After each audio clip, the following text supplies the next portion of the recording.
this computer doesn't run actual videos in the middle, but I already pulled it up on YouTube, so I'm just going to break for a second. I'm sure you'll be quicker than I am when I do that, so no problem. So, I will be presenting on pretty much Jamaica.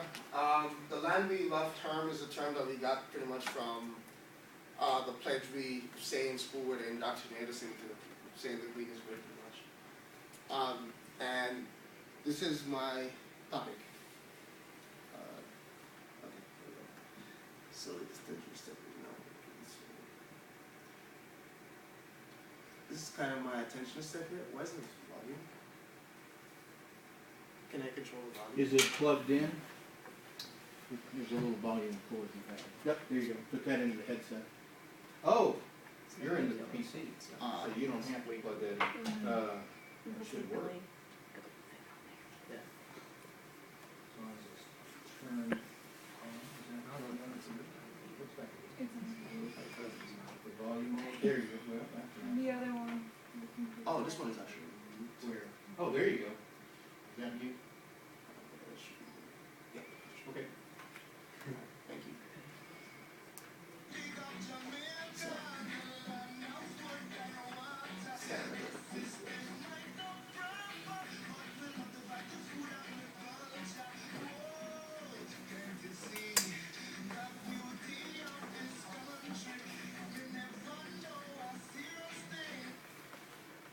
Okay, so as in everything in Jamaica, we gotta start it off with music.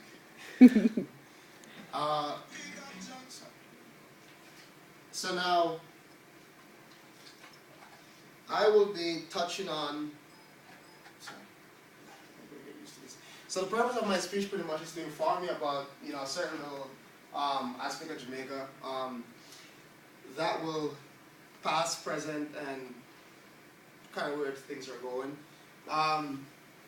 I would like to kind of make this informative speech to kind of like get you more aware of what Jamaica is all about, kind of expose you to what Jamaican peoples are, or facts of Jamaican people, and kind of just offer you a chance to be more international, I guess. So I did a little survey at the beginning to kind of get an idea of where I was at, and just to see where people in Montana might think about Jamaica. And this is kind of where things are at. A lot of people thought we were a U.S. territory. And there are other questions that I had in there which I find pretty interesting. This is an example of this is an example of what the questionnaire looked like. This is what the questionnaire looked like, and a lot of people also didn't know where we were located in terms of in the Caribbean. So I decided to just look at Jamaican history, Jamaican economy, and Jamaican culture. So this is kind of where we're at in the Caribbean. We are situated kind of like in the dead center of the Caribbean, actually, pretty close to Cuba. And this is the island. If you didn't know, well, Jamaica is located 17 degrees north of the equator. And we, instead of having states, we divide our country into what we call parishes, which is kind of like what Canada uses. And so we have 14 parishes. It's kind of 13 because Kingston is not really anywhere on there. It's kind of in St. Andrew, but that's a whole other discussion. This is our flag that we use officially. This is our coat of arms. After taking the lands from the native, I guess we figured we'd give them something to always be on. So those are natives on the side of the coat of arms. So where this all started? In 1494, for Christopher Columbus' second exploration to the Caribbean, or voyage, I like to call it, he decided that he was going to go search for a land of gold. Ended up in Jamaica off the coast of Cuba, and that was pretty much where the whole Spanish reign. There's kind of took over from the natives, and since then it was a Spanish colony because they claimed it for Spain. Then in 1655, they actually were invaded by the British, who figured that there was so much gold around that the British wanted to just take control of it. And they were pushed out. In 1670, they signed some treaty, the Magic Treaty, which said that the island will officially belong to Britain. So that's kind of just where Jamaica started at. Then we kind of get more into where Jamaica, what has been the steps Jamaica has been taking. So during the British rule, it was like very hard working conditions. This led to uprising all over constantly, and even after emancipation in 1838, there were still some problems there. One of the most notable rebellion, for example, was the Morant Bay Rebellion, which was led by Paul Bogle and William Garden. They kind of just went in because all the workers were having such horrible working conditions and they weren't getting paid well enough. And they started marching, and then the battalion or the armies tried to suppress the march, and it just got really bloody. I think something like about 600 people died, and those days it was like an island of like 100 and something thousand people, so it wasn't really a lot either ways. And this resulted in England saying that we should just rule the country from England instead of having people there dying. So that went on for a while. Then came independence in 1962. Then, so that would be John William Garden and Paul Bogle. And then came independence celebration. You thought after we become independent, we probably would not have to have a clean open parliament, but that was not the case. And so that was what happened. So changes that happened after independence. So before independence, this was the structure of the government before independence. As you can see, the Queen is at the top. The Queen is at the top. It just got some interesting names there. This was the structure after independence. And as you can see, it's kind of the same thing. The Queen is still at the top. And now you got a governor general instead of a governor. And you got a prime minister instead of an internal minister, one of those things. So not much has changed in that arena. So, but the locals had voting rights, and then were set out to pretty much develop the country. So, one of the things that the economy, so going back, looking at the economy of Jamaica, we can see we started out in farming pretty much. The country was kind of discovered.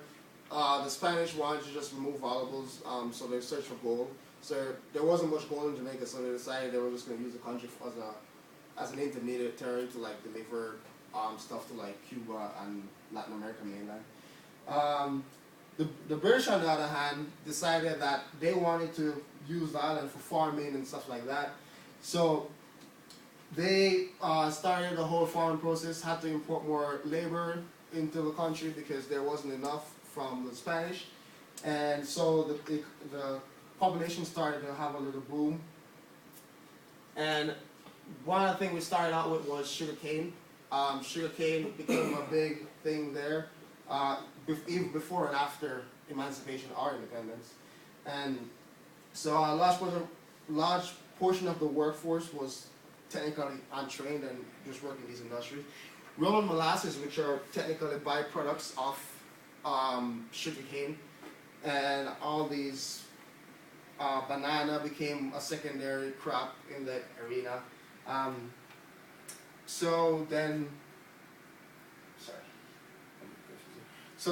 Coffee started up in like the 18th century and stuff like that. But then the major thing that came up was tourism, and these are examples of that. So tourism became the next big one. As you can see from this, which is a 2010 graph comparing 2001 and 2010, you can see that hotel and restaurants pretty much account for a lot of the value-added industry, which is technically saying that they're contributing major to the GDP. And as you can see, mining has kind of been on a decline in a sense for over that 9-year period. So, looking at culture. So, we kind of know reggae as being just like all over. It's kind of like one of the main music these days, kind of like mainstream, I guess. That started kind of by Bob Marley and Peter Tosh and Dennis Brown and Gregory Isaac and these guys. But now dancehall, which is like the younger branch of reggae, is more popular in places like Japan, and it's been taken out there. The Japanese love it. They can't speak a word of English, but they're singing in Jamaican patois, which is pretty interesting. And so that kind of has been the trend there in terms of entertainment. So look at sport. We're kind of in like a lot of the stuff the British are into. So cricket, soccer. We're in boxing. Lennox Lewis is actually a Jamaican who lives in Britain, and he has won several world titles. Way before Usain Bolt days, this is a guy Otto Wint. It was like in 1948, and he actually won the gold medal for the 100 meter way back in the days. I'm just gonna pass this around. These are just to show you kind of like sentiments of like Jamaican dollars and Magellan peasants, which is just to give you an idea of what things look like with these envelopes. Jay, you about ready to wrap that up? I have 2 more minutes, right? No. You're shooting for 8 minutes, and you're at 12 right now. Really? I think. Sorry. So if you could go to that conclusion, that would Yeah. be great. So yeah, cuisine, we kind of read there. So as I said, the purpose was to kind of inform me about Jamaica and certain aspect of it. Summary, again, we just looked at the Jamaican history as a whole. We kind of run through that, and we looked at the Jamaican economy for a little bit there, and we also looked at Jamaican culture. Then the reason for this is pretty much just to kind of get you to know, a little bit more about Jamaica. Just to kind of expose you to the Jamaican people and kind of like sum up a little bit of what the culture is all about. And again, kind of offer you to be just more international in that arena. I kind of chose these things because, for example, everyone knows Bob Marley, so I didn't really touch too much about reggae music I touched on, but people kind of familiar with that. This question was asked, what comes to mind when you hear about Jamaica? And this is kind of like the distribution of what, these represent, stuff like that. And that's supposed to be my closure, but this computer is not going to play that, so. Can you sing it for us? I'm probably not. Was it another little clip? There's a clip. Hey, good job. Thank you.